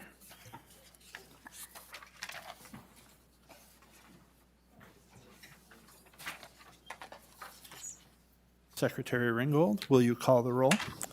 Yes, Commissioner Benny, Present. Commissioner Forney, Here. Vice President Deshpande, Here. Vice Chair Engelhardt, Present. Chair Garcia. Present. You have a quorum. All right. So first up, we have the approval of the agenda before us. Do I have a motion to approve the agenda? So moved. All right. We don't second in committee. So we have an agenda. Let's see, next up will be the approval of the minutes. We need to vote on it. Oh, sorry. That's okay. So if we can have a vote to approve the agenda. All in favor, say aye. Aye. Aye. Opposed? All right, we have an approved agenda. I'll make a motion to move the minutes of February 5th, 2025. Thank you, Commissioner Forney. We will take a vote to accept the minutes from February 5th, 2025. All in favor, say aye. Aye. Aye. Aye. Aye. Opposed? That motion carries. I'll move Resolution 2026-1, a resolution amending the Minneapolis Park and Recreation Board Rules of the Board, Section 24, adding a new Section 33, and renumbering remaining sections. Thank you. For discussion on the resolution 2026-1, Vice Chair Engelhardt, would you like to speak to that first? Yes, where's the exact language? I'm sorry, I'm losing it in my packet. But I can, thank you. Okay, so this is the Committee on Employee Relations. It's adding a new committee, so it's more than just renumbering things. It's a big deal. And if you remember, or even if you don't, during the campaign, I talked about the Labor Committee. This is what that is. Why is it called the Committee on Employee Relations? Is because it's intended to represent literally everyone who's employed by the Park Board, whether or not they are represented by a labor union or in a collective bargaining agreement. Anyone who works here, the Committee of Employee Relations has the oversight. So this would be like an additional standing committee, a seventh committee.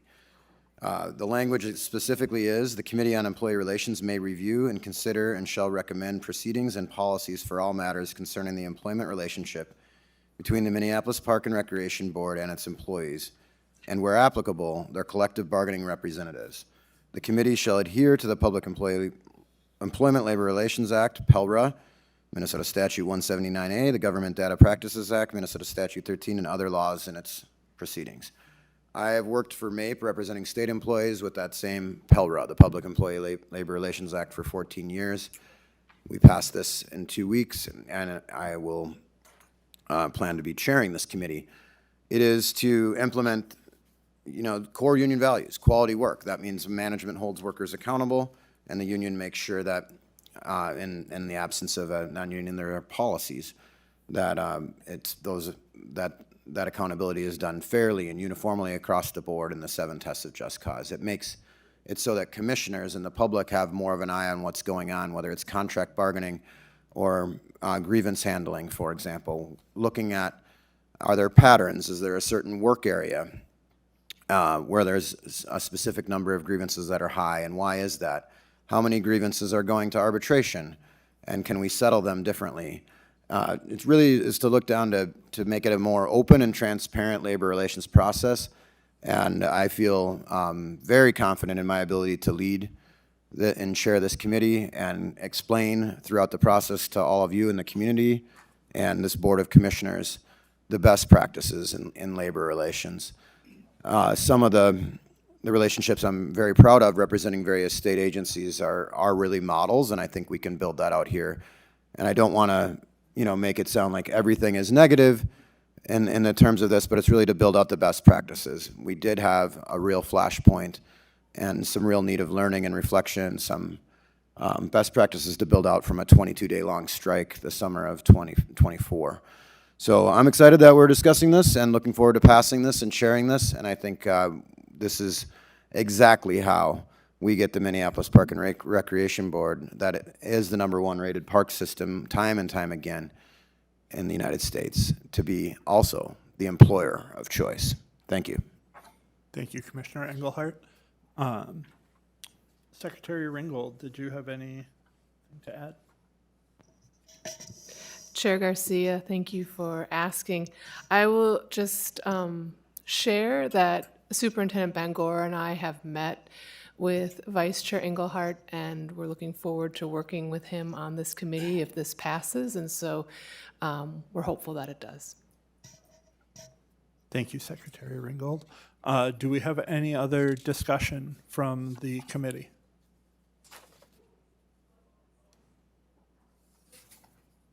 All right, then I will entertain a motion to move the action item, or to vote. No, I don't need to entertain a motion. I will call for a vote on the action item. All those in favor say aye. Aye. Opposed? That passes.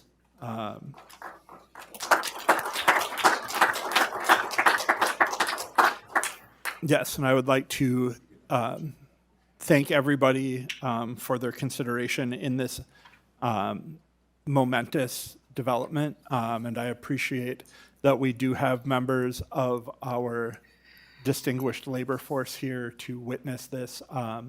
We appreciate all that you do for us and all you do for our community, and we hope that you can see this as a first step toward building a better relationship moving forward. All right, since we have no further action items, I declare this committee meeting adjourned. On behalf of the Administration and Finance Committee, I would like to convene here at, what time is it, 6:38? Secretary Ringo, would you please call the roll? Vice President Deshpande, Here. Commissioner Engelhardt, Here. Commissioner Garcia, Here. Co-Chair Carbajal Moran, Here. Co-Chair Forney. Here. You have a quorum. Thank you. I'll take a motion to approve the agenda. So motioned. All those in favor, please signify by saying aye. Aye. Opposed? That action carries. Okay, we do not have any minutes, so I will ask for our one resolution to be read, if somebody would kindly do that for me. I'll move Resolution 2025-296, resolution approving the concept plan for parkland located at 1699 West 34th Street, a part of Minneapolis Chain of Lakes Regional Park without a public hearing and allocating up to $22,837.50 from the East Bede-Makaska neighborhood portion of the Dibble-Hornstein Parkland Dedication Fund to support implementation of the proposed improvements. Thank you. Any questions that people have of this resolution? Yes. You are Commissioner Despandi. Yes. Thank you, Chair Forney. My question was about the funding source for the purchase of the property in 2023. I understand that it came partly from, or heavily from Met Council funding, and I just wanted to understand, have we used that fund before and for other properties, and do we proactively seek to use that fund? Thank you for that question. It's excellent. And Dr. Arvidsson, please. Chair Forney, Commissioner Deshpande. My name is Adam Arvidsson. I'm the Director of Strategic Planning here at the Park Board. I thought you were going to hear from me a moment earlier. I'm surprised to be here, but I can answer the question. The funding source that was used there is a fund called the Park Acquisition Opportunity Fund. It comes through the Metropolitan Council and is paid for out of two different sources, Metropolitan Council's own funding and also the state's LCCMR or Environmental Resources Trust Fund. This fund can only be used in the regional park system to acquire properties that are within the boundaries of the regional system. It is a annual first come, first served pot of money that has an annual limit for the Park Board. We occasionally use this fund. We have used it a couple times in the past, especially on the Upper River as we acquire properties there. And we currently have a major allocation within the Grand Rounds Missing Link, where we last year actually maximized our request and are working to acquire property in the Malcolm Yards area with that same funding source. So yes, we have used it in the past and we expect to continue to do so when opportunities arise. Thank you. Any other questions? Okay. Thank you for that explanation. It is important to understand where these various, shall we say, pockets or buckets of money are coming from. And I think the other one is the Parkland, the Dibble-Hornstein Parkland Dedication Fund, and that how we are utilizing them. This is a significant acquisition as well as implementation. And I'm grateful for the neighborhood group for supporting activating this particular parcel. It is something that's very near and dear to me, so I'm very appreciative of everybody who came together, particularly to Assistant Superintendent Schroeder, who was brilliant enough to find the funding source. And we will hopefully have other opportunities, so keep your eyes and ears open, like I say, in regional parks. So if there's no other, I don't see any other, I don't think so. I don't see any other lights. All those in favor, please signify by saying aye. Aye. Aye. All right. Do we need, no, we don't need a, oh, we don't, okay, okay. All right, and those opposed?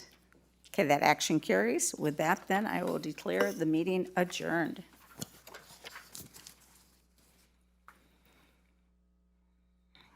All right, and with that, I will declare the Planning Committee in session. First action would be to approve the agenda. Oh, roll call, sorry. Commissioner Carbajal Moran, Here. Vice President Deshpande, Here. Commissioner Engelhardt, Here. Vice Chair Forney, Here. Chair Garcia. Here. You have a quorum. All right, now we will move on to approving the agenda. So moved? All right. All in favor of adopting the agenda, say aye. Aye. Aye. Opposed? All right, that passes, and we have an agenda. Next up is approval of minutes. I'll move the minutes of December 3rd, 2025. Thank you, Commissioner Forney. All in favor of receiving those minutes, say aye. Aye. Opposed? That carries, and we have adopted the minutes from December 3rd, 2025. I will move Resolution 2025-295, a resolution approving temporary occupancy under Section 4F of the Transportation Act of 1966 for Minnesota Department of Transportation Trunk Highway 55 pedestrian safety project adjacent to Minneapolis Parkway Regional Trail. All right, thank you, Commissioner Forney. Do we have any discussion on the item? I believe that we might have a presentation if people are interested in it. It's an opportunity to learn some. Oh. Voices, okay. I would encourage us to have a presentation regarding. Director Arvidsson?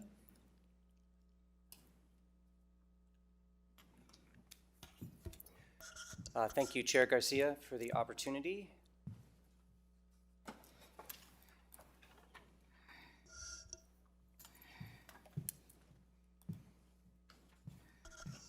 I'm here to speak to you this evening about an approval under Section 4F, which is actually something that you may do quite frequently.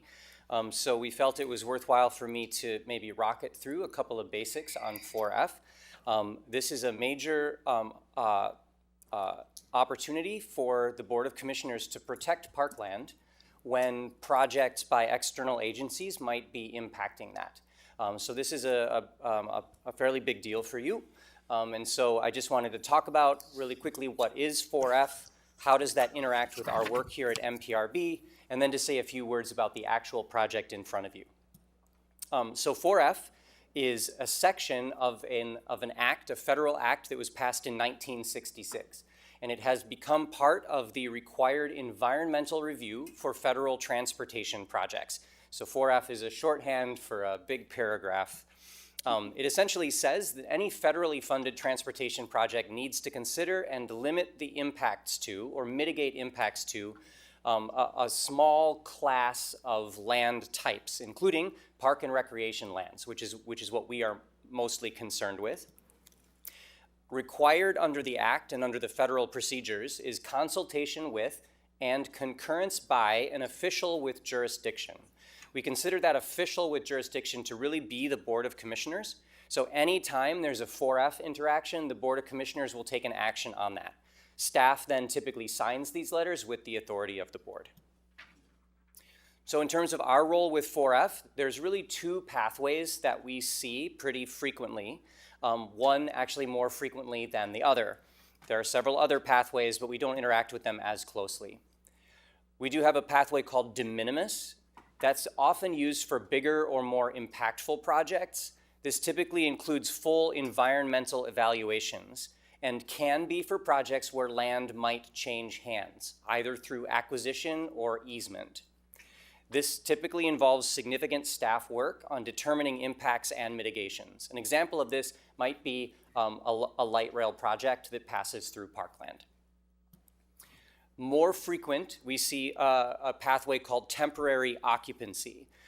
This is for projects that might be near parkland or just slightly on parkland, maybe a little bit creeping into the edges. Typically, there's a more cursory identification of impacts. Temporary occupancy approvals cannot include any land transactions. So basically kind of things are coming back the way that they always were. That's the temporary part of it.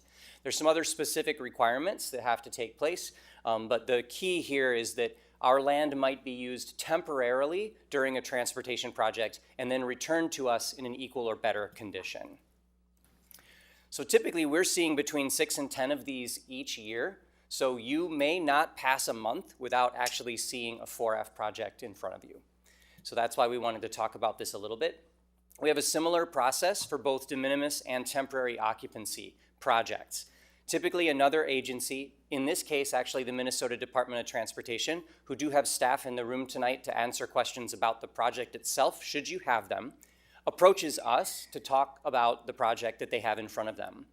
They provide documentation about that project and its potential impacts, and then planning staff work with that agency to potentially modify the project to make sure that we're keeping parks whole, as it were. A 4F memo or report is then prepared, and that's brought to the board for consideration. That's 2 meetings, once in committee and then at the full board. If the board acts favorably, then we sign and execute the memo under your authority. And then we continue to work with that agency to make sure that they're doing in the field what they promised to do under the 4F memo, and we issue appropriate construction permits and site access as needed. A couple of important points I want to make. If the board chooses to deny a 4F action, it doesn't necessarily stop the project. Sometimes it is felt that if we simply fail to concur, that a project goes away. It's not necessarily true. Typically, the project must be altered in an attempt to satisfy the Board of Commissioners or the agency with jurisdiction. So we would work with you and work with the agency to modify that project and possibly bring back a different concurrence. Also important is I want to highlight that a lot of times these partner agency projects, though we're talking about impact and mitigation, sometimes they can be very good for parks. And some recent examples that boards have considered is that we have a bridge project. We've had a couple of city bridge projects where they have reconstructed trails in adjacent parks and replanted vegetation as part of that mitigation. That saves us money from doing that renovation ourselves. Recently, bus rapid transit stations for the E-Line were redesigned to reduce light pollution, and we created new crossings and new connections between transit and parks as part of the mitigation under 4F. 4F got us a seat at the table for those transportation projects, and we were able to leverage that for some enhancements for our recreating public. And very frequently, the city of Minneapolis, through a program called the Highway Safety Improvement Projects, or HSIP, is using federal money to improve intersections for pedestrian safety across our entire city. Some of those are parkway and city street intersections, where we've been able to really rethink how people are interacting both trails and sidewalks. The intersection of Minnehaha Parkway and Cedar Avenue in South Minneapolis is a recent example that was reconstructed by the city with much wider trail pedestrian landing zones, new accessible actuation signals, and better curb ramps. We didn't have to pay any money for that project. Which brings me to the project that we have in front of us today. This is a pedestrian safety project along Highway 55, also known as Hiawatha Avenue, that's being led by the Minnesota Department of Transportation itself. We don't often work as closely with Minnesota Department of Transportation. It's often more the city or Metro Transit or the county. So this is a more rare relationship. You can see in South Minneapolis, they're sitting between Lake Hiawatha and the Mississippi River. This is 2 intersections that are being considered at 45th Street and 46th Street. There's a light rail station at 46th Street, right underneath where that big red star is. I'm going to zoom in on the map here a little bit and unfortunately turn it sideways. Right is north, so think north going to the right there. You can see in green the parkland that is the Minnehaha Parkway Regional Trail, and our trails going through there. There is a spur of trail that we operate that runs up to 46th Street, which will need to be temporarily closed and detoured while MnDOT does construction in those hatched areas you see on the map. They're improving pedestrian safety through signals and ramps and shortened crossings, and in order to do so, they can't let people in here. So this has to be closed for a temporary period of time. In this case, there actually is no construction on parkland, but that trail closure does constitute, under federal law, a 4F impact. So you have to consider whether you feel like that's okay and vote accordingly. So this is a temporary occupancy determination. The memo is in the background of your resolution and describes and justifies the project. We are being asked to approve that 4F concurrence. Speaking for planning staff, we have certainly reviewed the project and we have determined there isn't substantive long-term impact here, most notably because they're not actually doing construction on parkland. We also believe that there's a benefit to park users for ensuring that MnDOT can get this work done in a timely manner. We think the connections between transit and trails and the local sidewalk network are going to be enhanced. Therefore, we recommend approval of Resolution 2025-295. And again, I will reiterate that if you have questions about the project itself, we have MnDOT staff here to help you with that. And with that, Chair Garcia, I stand for questions if there are any. Thank you, Director Arvidsson. Do any members of the committee have any questions? President Olson. Oh, President Olson. I would just like to request that this presentation be sent to all of us because 4F is certainly very important. Thank you. Commissioner Engelhardt. Sorry if I missed this. What is the projected timeline from when to when would this be impacting the parkland? Chair Garcia, Commissioner Engelhardt, I'm going to actually invite my MnDOT colleagues up here to talk about the project schedule if they're willing to do so. Thank you.